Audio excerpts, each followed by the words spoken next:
IPS Sunil Kumar DG స్థాయి అధికారి ఎవరైతే ఉన్నారో ఆయన రఘురామకృష్ణరాజు మొన్న ఈ ఎమ్మెల్యేల స్పోర్ట్స్లో క్రికెట్ ఆడుతూ రన్ చేసేటటువంటి సమయంలో కింద పడటం, ఆ సందర్భంగా కాలుకి ఫ్రాక్చర్ అవ్వడం, ఆ తర్వాత ఆయన ట్రీట్మెంట్ తీసుకుని మళ్ళీ వచ్చేశారు, అయిపోయింది.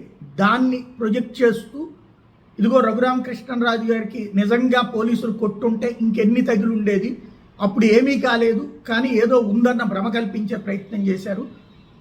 నిజంగా కనుక ఇప్పుడు చూసిస్తే కనుక తెలుస్తుంది దెబ్బలు ఎట్లా ఉన్నాయి అన్నది. ఇట్లా ఉంటుంది గాయాలు అనేటటువంటిది. ఏమీ లేని దాన్ని ఆ రోజున ప్రొజెక్ట్ చేసుకొచ్చారు అన్నది ట్వీట్ చేసుకొచ్చారు. దానికి రఘురామకృష్ణరాజు గత కొన్ని రోజుల నుండి సునీల్ కుమార్ అటాక్ చేస్తున్నప్పుడు స్పందించని రఘురామకృష్ణరాజు ఇప్పుడు స్పందించారు. దాదాపు ఒక వారం 10 రోజుల తర్వాత, లేకపోతే సునీల్ కుమార్కి ఫస్ట్ టైం రియాక్ట్ అయినట్టున్నారు ఈ మధ్యకాలం.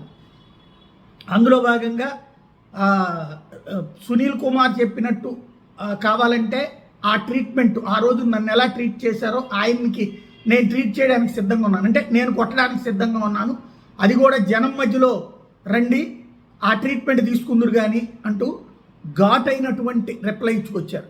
ఇది ఇక ట్వీట్ల యుద్ధానికి చేరింది.